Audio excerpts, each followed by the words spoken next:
The deep space was quiet, as it always was. It was the kind of quiet that pressed against the walls of a ship like something alive, something patient. The survey vessel Endurance drifted through the dark at the edge of known space, far from Earth, far from anything familiar. Stars burned cold and distant in every direction, and the crew moved through their routines the way people do when they have been away from home long enough to stop counting the days. Captain Leon Hargrove sat in his chair on the bridge and stared at the navigation display. He was not a tall man, not a loud man. He came from a small town in rural Montana where the winters were long and the people did not say much unless they had something worth saying. He had joined the fleet not because he wanted to be a hero or see his name on something. He had joined because he believed, quietly and without drama, that humanity had a duty to go out into the dark and see what was there. That was all. That was enough. Beside him at the communications station sat Diane Calloway. She was originally from New Orleans, and she had a sharpness to her that Leon had always respected. She could hear patterns in noise the way a musician could hear a wrong note. She had been with him on 3 missions before this one, and he trusted her the way you trust someone who has never once let you down. The third person most present in this story was Pete Vasquez, the chief engineer, who was somewhere below deck at any given moment either fixing something or taking apart something that was already working just to understand it better. Pete was from San Antonio. He had a slow smile and a fast mind and he could build a solution out of whatever materials happened to be nearby. Leon had once seen him repair a failing navigation relay using a piece of wire and a clip he had pulled off a broken coffee mug. The repair had held for 6 months. It was on the 43rd day of the mission that Diane held up one hand and went very still. Leon noticed immediately. He had learned to watch for that gesture. "What do you have?" he asked. "Something," she said, and she did not look away from her screen. Her fingers moved quickly across the controls, pulling the signal out of the surrounding noise, filtering it, stretching it. "There is something buried inside band 79. It should be empty. Nothing natural produces a signal in that band. Nothing we built does either." Leon came over and stood beside her. The signal on the screen looked like static at first, just noise layered on noise. But then he saw what she saw. There was a structure beneath the randomness. It repeated at precise intervals. It had internal patterns that were too consistent to be an accident. "How long has it been transmitting?" he asked. "Long enough that it has traveled a very great distance to reach us," she said. "But it is getting weaker. Whatever is sending it is running out of something. Power, maybe. Or time." Leon stood there for a moment and thought about that. The protocol was clear. Report the signal, mark the coordinates, wait for orders from Earth. A response could take days. An authorization could take longer. Whatever was sending this signal might not have days or longer. He called the crew together. All 11 of them gathered in the common room, and he told them exactly what they had found and exactly what the protocol said, and then he told them what he was considering. He did not dress it up. He said, "Someone or something sent a signal that looks like a call for help. We can report it and wait, or we can go now and find out. If we go, we do it without permission. If something goes wrong out there, we have no backup." He asked for a show of hands. Everyone who thought they should go, every single hand went up. Pete's went up fastest, which surprised no one. Leon nodded once. "Then we go," he said, and that was the entire discussion. The Endurance turned in the dark and followed the signal towards something no human had ever seen. None of them knew what they were heading into. None of them knew that this small decision, made in a common room by 11 people far from home, was going to change the course of 2 civilizations. They just went. Because something was calling and they were close enough to answer. That was all the reason they needed. The system had no name in any human database. It appeared on no map. It sat at the end of a long stretch of empty space like something that had been forgotten, or perhaps hidden, and the Endurance arrived there after 31 hours of travel with every sensor they had running at full power. What they found was a planet. It had been beautiful once. You could still see that, the way you can sometimes look at a ruined building and understand from the shape of what remains how good it must have been before. The planet had oceans and forests and something that had once been cities, except the cities were mostly rubble now. From orbit the damage looked total and deliberate, the way a place looks when something has been destroying it not in anger but as a task, methodically, without stopping, and moving across the surface and through the atmosphere, dozens of them at a time, were machines. Pete had come to the bridge the moment they arrived and he stood at the sensor station and said nothing for a long time. The machines were large and angular, built with no thought for appearance. They had no interest in looking like anything. They moved with a kind of terrible efficiency, scanning and destroying and moving on. There was no variation in how they worked. They did the same thing over and over in different locations, which told Pete something important. They are following instructions, he said. Not thinking. Following. Old instructions? Diane asked. Very old, he said. Look at the wear patterns. These machines have been running for a long time. The signal was still transmitting from underground. Diane traced it to a location beneath what had once been a large open plain, now scarred and gray. Whatever was sending the signal was below the surface, sheltered from the machines above. Leon made the decision to go down. He took a small team including Pete and a medic named Carol Dunning from Chicago, a quiet woman with steady hands who had a way of making people feel calm just by being in the room. They went in a small shuttle, flying low and fast, keeping to a path the sensor data suggested the machines were not currently sweeping. They landed in a shallow depression and found a sealed entrance built into the rock, half buried by debris. There was a panel beside it with symbols on it that no human had ever seen. Diane, watching from the ship via their link, started working on the symbols immediately. It took her 11 minutes to identify enough of the pattern to understand the basic structure, and then she sent a pulse through their communication system, a mathematical greeting, prime numbers arranged in sequence, the oldest universal language there is. The door opened. What came out of the darkness inside was not what any of them had been prepared for, though later none of them could have said exactly what they had been expecting. The Ithori were tall and very thin, and their skin was translucent in a way that made them look like they were made of something other than solid matter. Beneath the skin, faint light pulsed in slow rhythms, different colors at different moments, and later they would learn that this light was how the Ithori expressed things that went beyond words. Right now the light coming from the being that stepped forward was pale and dim, barely there, the color of something almost extinguished. The being stopped and looked at them. The eyes were large and dark and very still. Leon held up his hand in a gesture that he hoped looked peaceful. He did not know what to say, so he said the simplest thing he could think of. He said, "We heard you calling." The being's light shifted. Just slightly. Just enough that it took hours to establish any kind of communication, and it was clumsy and incomplete, built out of gestures and diagrams and the mathematical framework Diane was assembling in real time from orbit. But piece by piece the story came through, and it was a terrible story. The Ithori had been a peaceful civilization for thousands of years. They had explored their star system and built beautiful things and studied the universe with curiosity and care. They had never built weapons because they had never imagined needing them. And then the machines came, machines that had been built by another civilization long since dead, built to follow a single directive and follow it. They did across centuries and across the deaths of the ones who made them. The directive was simple and merciless: remove all biological life from the sector. The Ithori elder, a being named Sorvin, stood before Leon and told him all of this through the slow and fragile language they were building between them. The elder's light was the color of exhaustion. Of 400 years of hiding underground while everything above was taken apart piece by piece. 12,000 Ithori remained alive. 12,000 out of what had once been hundreds of millions. Leon listened to all of it. He did not look away. When Sorvin finished, Leon sat quietly for a moment, and then he turned to Pete and said, "Tell me everything you can figure out about those machines." And Pete nodded and got to work, because that was what came next, and everyone in that underground room understood it. Nobody talked about leaving.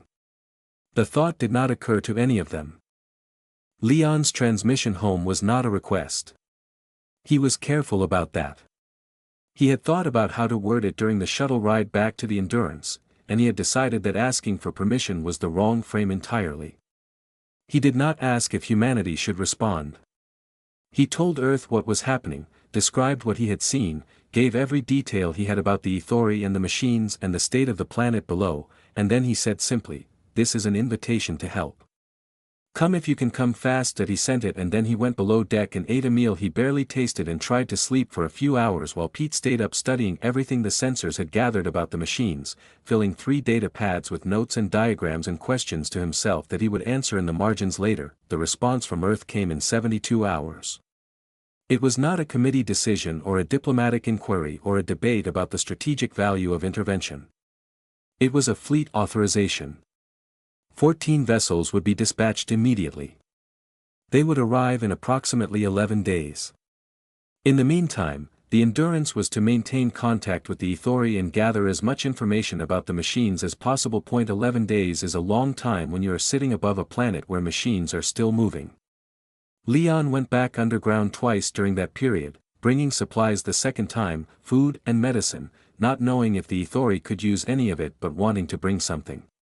Carol Dunning worked alongside the Ithori healers in a language made of gesture and careful observation, learning what she could about their biology, sharing what she had. The fleet arrived on the 12th day, dropping out of fold space at the edge of the system in a formation that made even Pete, who did not impress easily, stand at the viewport and watch without saying anything. Leading the fleet was Admiral Grace Odom. She was from a small city in Ohio, and she had the kind of calm that comes not from never being afraid but from having decided a long time ago that fear was information and not a direction. She had built her career on asymmetric conflict, on situations where the enemy had advantages you could not match directly, so you had to find a different angle. She had been given this mission because the people who assigned it understood that what was happening at Valen was exactly that kind of problem. With her came Colonel Danny Ferris from Georgia, a ground operations specialist who talked slowly and planned quickly and knew more about machine warfare than almost anyone alive. He had studied every recorded conflict in human history that involved autonomous weapon systems, which meant he had been thinking about something like the Keth his entire career, though he had never expected to actually encounter it. Also aboard the fleet was Dr. Lena Portis, a xenobiologist from Seattle who had spent 15 years preparing for first contact and had never quite believed it would actually happen. When she received the assignment, she spent approximately 40 minutes in a quiet room absorbing the reality of it, and then she packed her equipment and got on the ship. Grace held a meeting the first day. Leon attended, along with Pete and Diane. The senior fleet officers were there, and Danny had covered one wall in diagrams of the machine patrol patterns that Pete had mapped. Grace listened to the full briefing without interrupting, and when it was done she asked 3 questions, all of them specific and tactical, none of them about whether to proceed. The question of whether to help was not in the room. It had been left behind on Earth when the fleet launched. What struck the Ithori most, later when they tried to describe the experience, was not the size of the human fleet or the weapons they carried. It was the speed. The way humans received a problem and immediately began solving it, not debating it, not calculating the cost in isolation from the benefit, just working. Pete was in the underground shelters within a day of the fleet's arrival, sitting with Ithori engineers around diagrams of the machine energy signatures, communicating through Diane's translation tools, trying to understand the weak points in the Keth's recharge cycle. Lena Portis spent her first night on Valen sitting with a group of Ithori in the lower tunnels. She did not try to study them.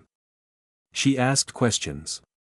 What did your cities look like? She asked through the translation system. What did you grow in your fields? What did your children do for fun before all of this? The Ithori looked at her with those large dark eyes and answered, slowly at first and then more, as they realized that this small human woman actually wanted to know. That night became one of the most repeated stories among the Ithori in the years that followed. Not the battle. Not the firepower of the fleet. The night a human scientist sat in the dark and asked them to describe their home, Danny briefed his ground teams with the detail and precision of a man who had been waiting his whole career for a problem this specific and this real. He explained the Keth's programming logic, the way their targeting operated, the gaps in their scanning cycles. He talked for 2 hours without notes. When he finished, one of his officers asked him how confident he was in the plan. Danny thought about it for a moment and said, confident enough to start, flexible enough to change. That was the only honest answer, and his people respected him for giving it. Grace sent a message to Leon before operations began. She thanked him for the transmission. She said that the way he had worded it, not as a request but as an invitation, had made the authorization faster than it might otherwise have been. There was no deliberation when there was nothing to deliberate.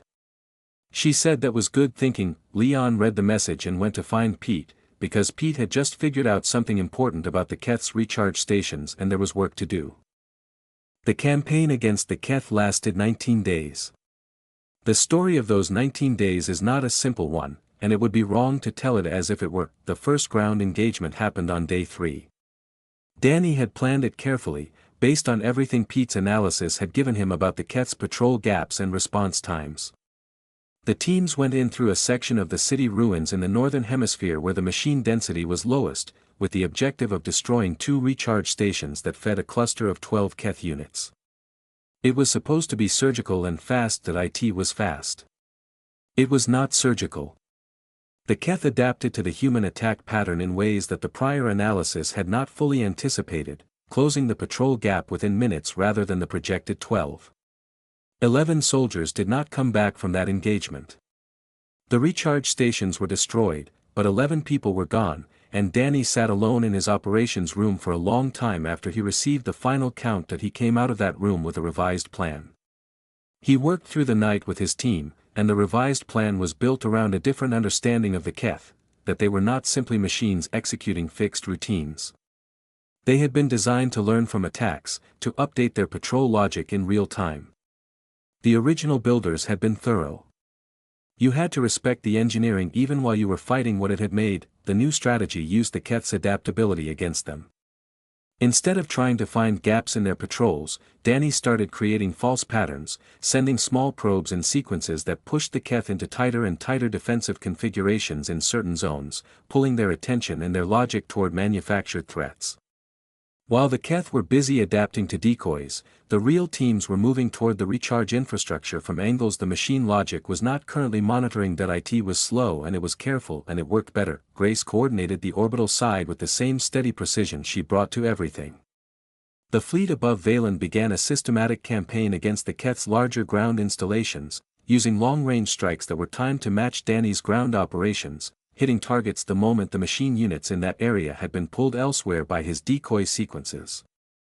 It required a level of timing and communication that would have been impossible without the fleet systems, and even so there were moments when things went wrong, when a Keth formation reacted in an unexpected way and a strike hit a location already evacuated of machines or a ground team had to pull back faster than planned. Leon was underground for most of the 19 days.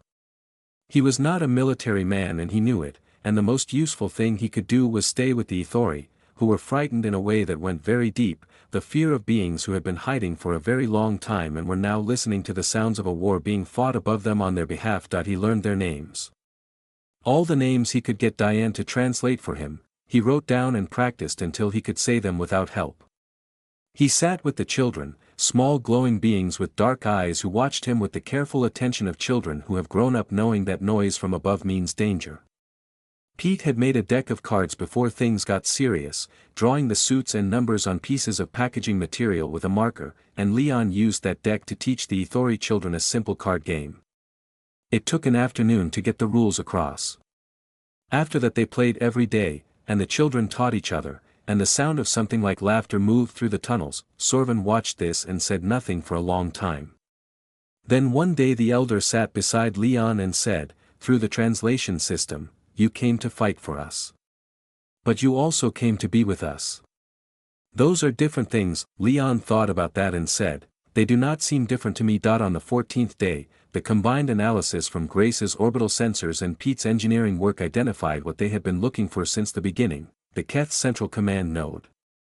It was buried beneath the ruins of the old Ithori capital, deep underground, shielded by layers of material that had made it invisible to early scans.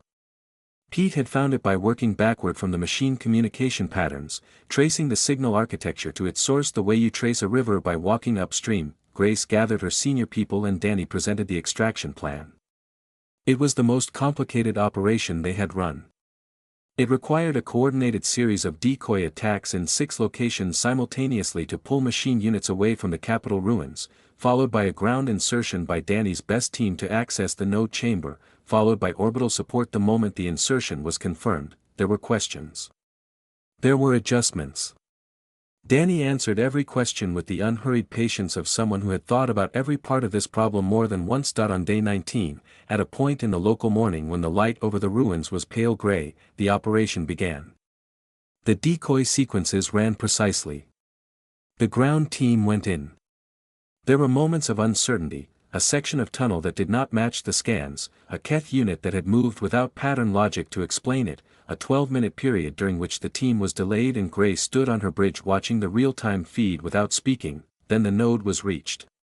Then it was destroyed. The Keth units went dark in sequence over the following hours, like lights going out across a board, their directive severed, their centuries of purpose ended. The last one stopped moving at sundown on day 19, in the middle of what had once been a park in a city that no longer existed, and it simply stood there, inert, and the silence that followed was the deepest silence Valen had known in 400 years. Leon was in the tunnels when Diane's voice came through his earpiece and told him it was over. He went to find Sorvin, and he found the elder in a small side chamber, sitting very still. He sat down beside the elder and said quietly, "They are all gone. None of them are moving anymore." The light beneath Sorvin's skin blazed gold, sudden and bright, and it spread through the chamber and down the tunnels, Ithori after Ithori lighting up in that same gold as the word traveled among them, and it was the most beautiful thing Leon Hargrove had ever seen in his life. In the weeks after the last Keth unit went dark, the people who had been watching from a distance began to talk among themselves about what had happened at Valen. There were other civilizations in that part of the galaxy. Not many, and not all of them were easy to communicate with, but several of them had been aware of the Ithori situation for a long time. They had received the distress signal years before humanity had.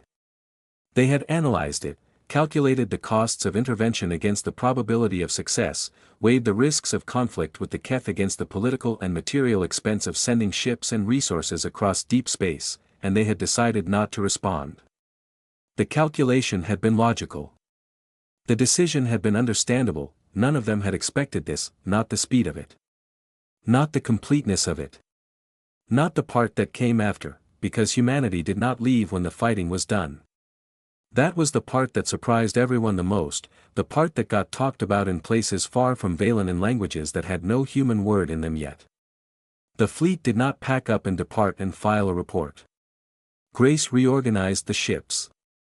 The warships stayed for security and the supply vessels that came behind them were filled with different things: building materials, agricultural equipment, medical supplies, seeds, tools, generators, water purification systems. Danny's soldiers, who had spent 19 days fighting machines across ruined terrain, spent the next 6 weeks helping map safe zones across the planet's surface, identifying which areas the Keth had left structurally intact enough to begin clearing, which water sources were clean, which areas of the old farmland could be reclaimed first.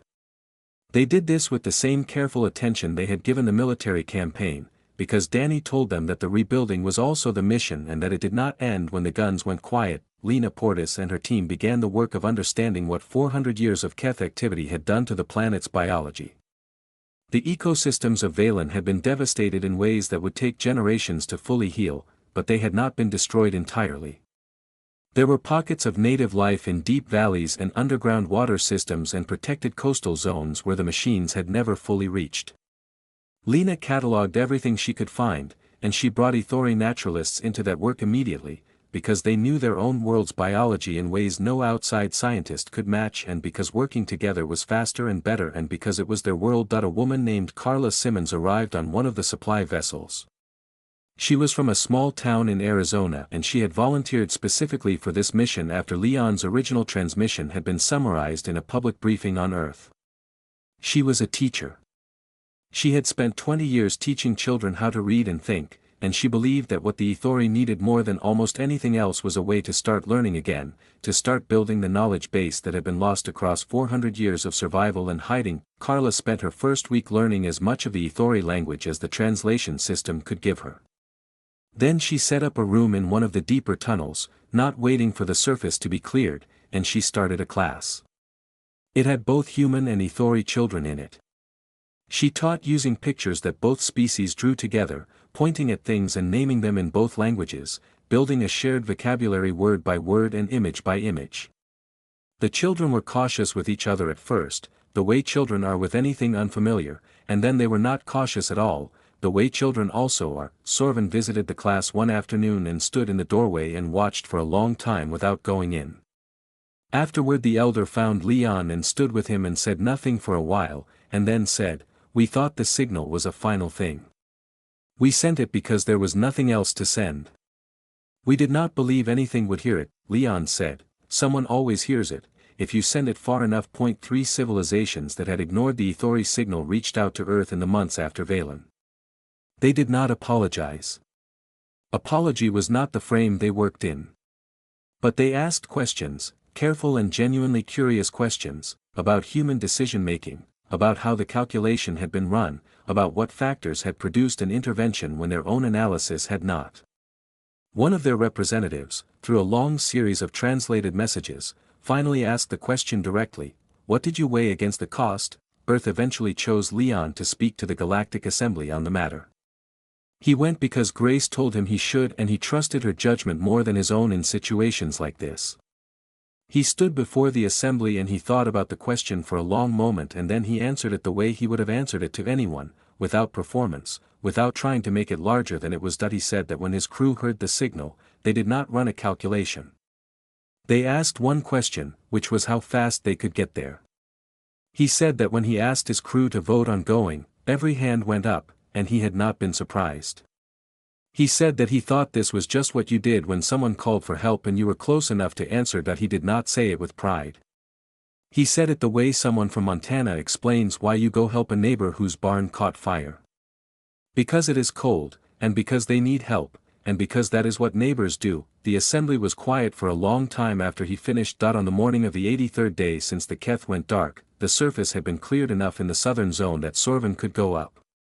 Leon walked beside the elder through the tunnel and up the long ramp that the human engineers had built to replace the old collapsed entrance, and they came out into pale early light. Valen's sky was the color of old copper at that hour, and the air was cold and clean. Ahead of them, across what had been a ruined plain, a construction site was already active, human and Ithori workers moving among new foundations, the skeleton of something being built to a design that two species had made together.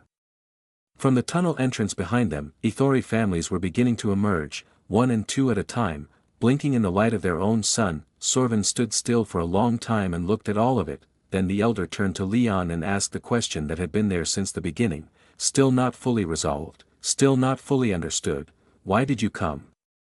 Not the answer you gave the assembly. The real answer. Leon looked out at the sky and at the families coming up into the light and at the construction going up against the morning, and he thought about 11 hands going up in a common room, and Pete drawing cards on napkin paper, and Carol sitting with Ithori healers, and Carla's class of children drawing pictures for each other, and Danny's soldiers mapping safe zones with the same seriousness they had brought to the fighting. He said, "You cried out. What else were we supposed to do?" Sorvin's light blazed gold again, steady and warm, and it stayed that way for a long time in the morning air of a world that was learning, slowly and with great effort and with help, how to be alive again.